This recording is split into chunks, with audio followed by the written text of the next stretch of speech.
talk about starter homes crashing 36.5%. We need to talk about the housing market and the potential head fake.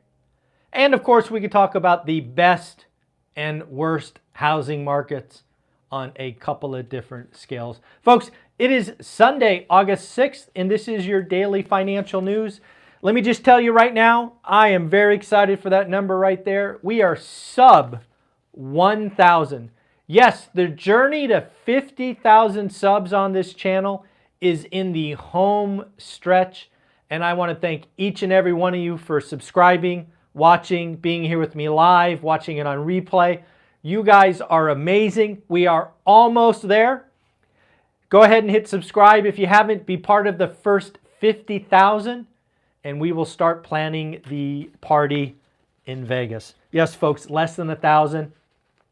I don't know what to say. Thank you, thank you, thank you. But let's get into the news. Let's get into why you are here. What is going on? Starter homes. You have heard me unpack and uncover over the last year that we are seeing a bifurcated housing market. Simply said, below the median and above the median. Folks, when I talk national, I hope what you are doing is you are breaking it down for your market, your buy box, right? Again, I look nationally and I look at Fresno. You should be looking at your buy box. So what is going on?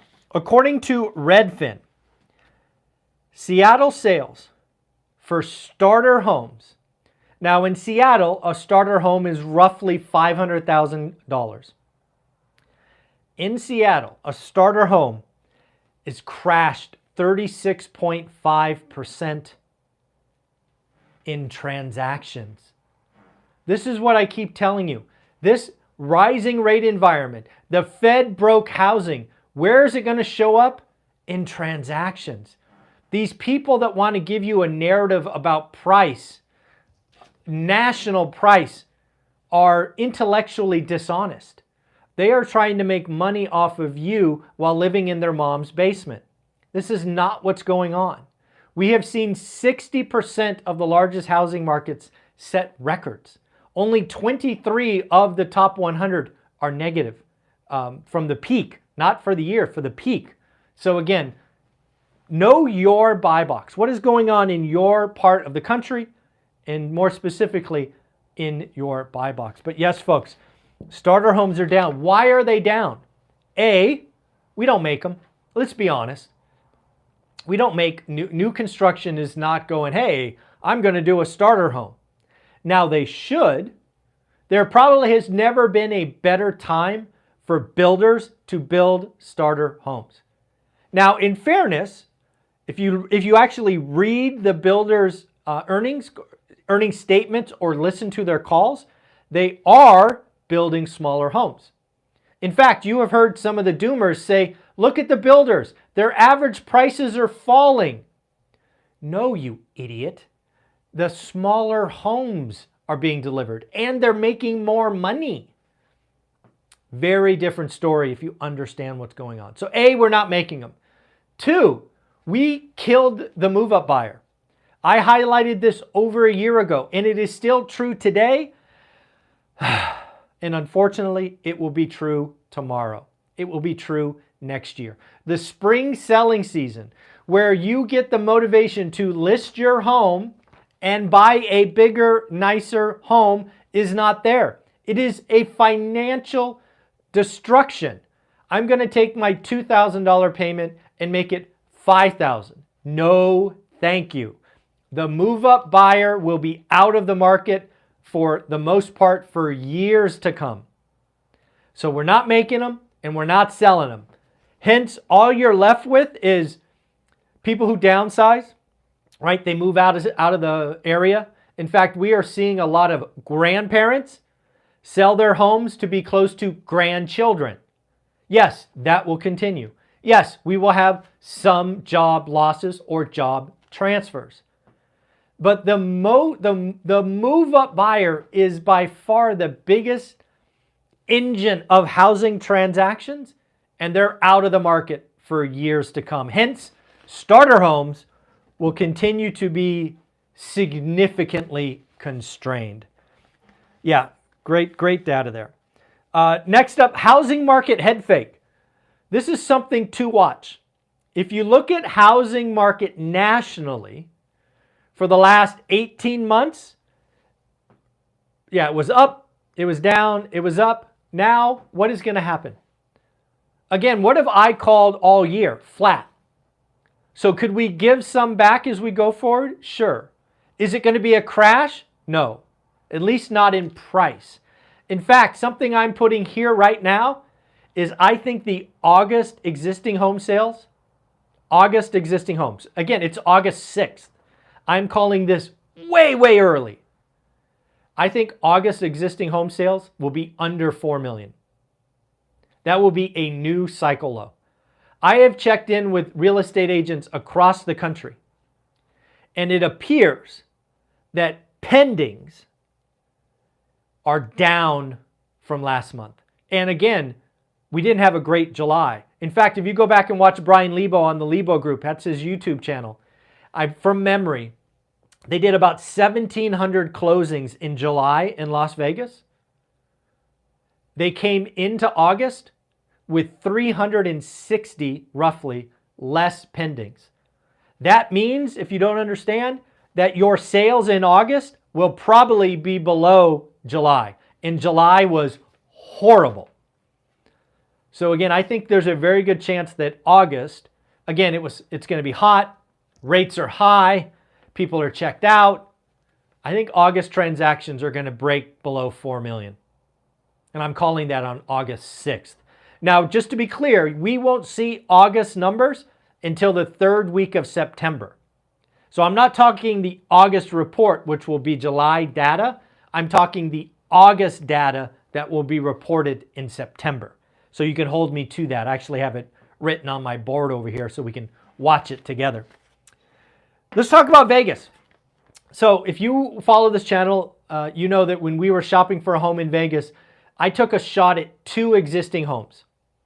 One of them was a $2.6 million lakefront property that I tried to get seller financing. That did not go through. Somebody ended up paying cash. Good for them.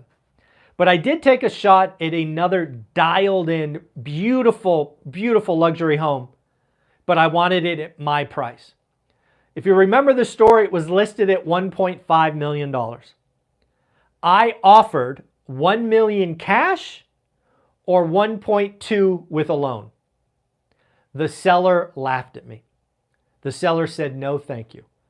Fast forward 2 or 3 months, that property has now sold.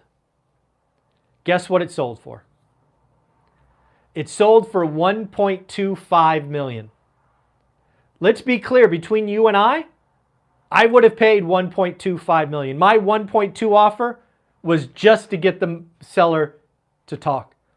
So the seller, who was a vacant property, gorgeous, had a mortgage, had to be writing an $8,000 or $9,000 check, had to write that check for 3 or 4 months.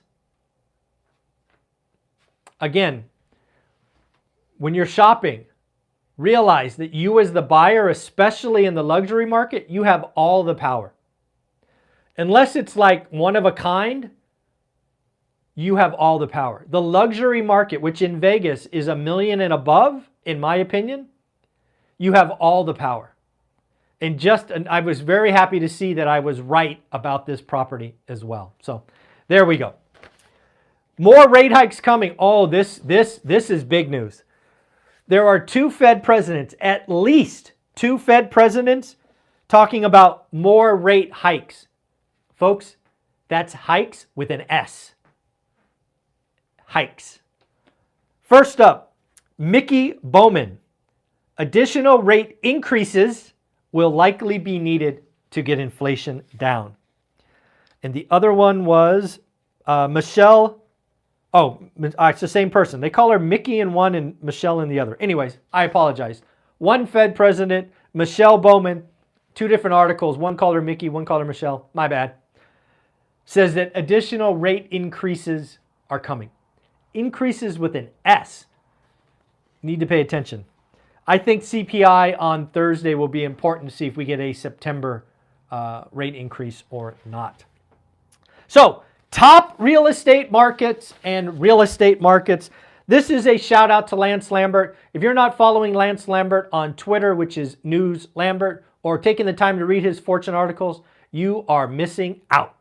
He is a wealth of knowledge. He is unbiased. He simply reports the facts. He doesn't make predictions. He is a true gem of the housing market, real estate market. So the worst housing markets for price declines. We'll start with the worst. We'll go, he did a list of top 10. I'm only going to give you the top 5. We'll go 5 up. Ogden, Utah, negative 3.8%. Las Vegas, down 5%. Honolulu, down 5.1%. Austin, Texas comes in at number 2, down 10.2%. And the number 1 worst housing market for appreciation or price, Boise City, Idaho, down 10.5%. Let's flip the script. What were the top 5 real estate markets? Again, we'll go 5 to number 1. Go ahead and check out Lance's article for the full top 10 list. Rochester, New York, up 7.8%. Hartford, Connecticut, up 8%. Omaha, Nebraska, shout out Warren Buffett, 8.1%. Knoxville, Tennessee, up 8.1%. And man, McAllen, Texas, probably saying that wrong, I apologize, up 11.8%. Pretty wild to think about. All right, folks, Bankrate did a best and worst state to retire in. So I'm going to ask you, take a guess at some of the top states to retire and some of the worst states to retire. I will tell you, I got 0 of the best, and I would have gotten 3 of the worst. So we'll go to the worst first. Everybody wants the negative news first. Number 5, Massachusetts. Number 4, Washington. Number 3, California. Number 2, New York. And the number 1 worst state to retire in, Alaska. You might be asking yourself, how did Bankrate do this? Here it is. They looked at 5 categories: affordability, well-being, healthcare, weather, and crime. So what are the best states to retire in? Again, I would have gotten 0 of these top 5. Number 5, Mississippi. Number 4, Missouri. Number 3, West Virginia. Number 2, Delaware. And according to Bankrate, the best state to retire in is Iowa. I don't think I would have guessed that if you gave me 20 guesses. But I've been to Iowa. Iowa's a great state. I went to Pella. I sold Pella windows, some software one time. Anyways, folks, I want you to have an amazing day. Thank you again for getting us to under 1,000. Like, subscribe, comment. Let's give a shout out to some folks who did the work. Sons of Liberty, here's your card. It's going out to you in the mail. Congrats on your next deal. And then Matt, congratulations on getting your Colden ticket. Folks, if you don't know what these are, this is something I do to track impact of one rental at a time. You can only ever get 1 golden ticket. Golden tickets are for you getting your first deal. You can get as many of these as you can. You close a deal, you close another one, you close another one. That's 3 cards. If I've helped you in any way and you would like to get one of these cards after closing your deal, all I need is your address.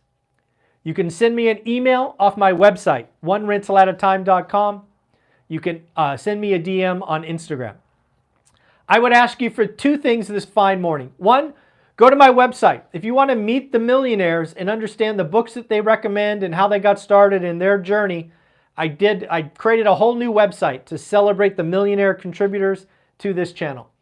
And then finally, I would love additional support on the brand new daily financial news channel. Again, this is something that's going to take this video, add in graphs and lists and things of that nature. I'd love to see that channel get to 1,000 subs and 4,000 watch hours. We've made a pretty good dent in 1 week, so thank you for that. I'll put a link to the channel in the show notes below. Folks, have an amazing day. It is Sunday, August 6th. You rock. Take care. Bye-bye.